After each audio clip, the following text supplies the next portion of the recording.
आता आपण सुख या विषयावरती माऊलींनी ज्या अन्य ओव्या सांगितलेल्या आहेत त्या अन्य ओव्यांकडे आपण आता वळूया. ओव्या ज्या आपण घेतो त्याचा संदर्भ जो आहे तो संदर्भ लक्षात घेणं आणि त्या ओवीच्या संदर्भातच भाष्य करणं हे अत्यंत आवश्यक असतं. नाही तर आपण इकडच्या तिकडच्या गोष्टी सांगत राहतो आणि हातातून जो वेळ आहे तो वेळ हा सगळा निष्ठच जातो. आता परत सुखाची जी कल्पना आहे ती 3ऱ्या अध्यायामध्ये आपल्याला येते आणि 3ऱ्या अध्यायामध्ये माऊली ज्ञानेश्वर महाराज काय म्हणतात ते आपण बघूया.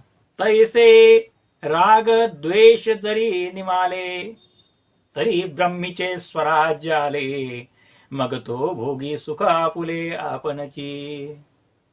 अनेक माणसांना वाटत असते की आपल्याला सुख झालं पाहिजे, आपल्याला सुख हे लाभलं पाहिजे, परंतु गंमत काय आहे की मनामधून राग आणि दुसऱ्याबद्दलचा द्वेष आहे तो सोडूच शकत नाही हो.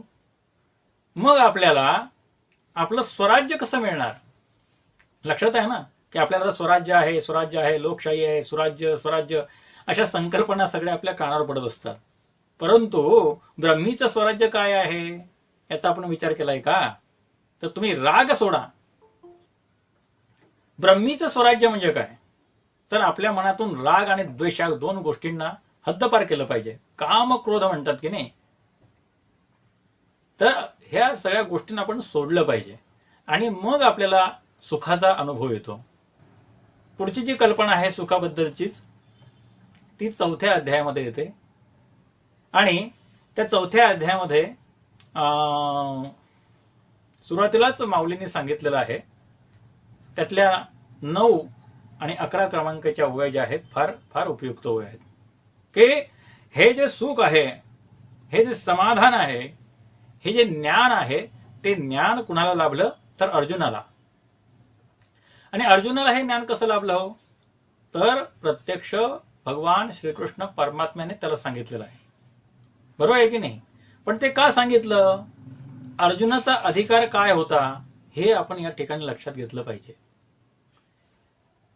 देवी लक्ष्मी एवढी जवळीक,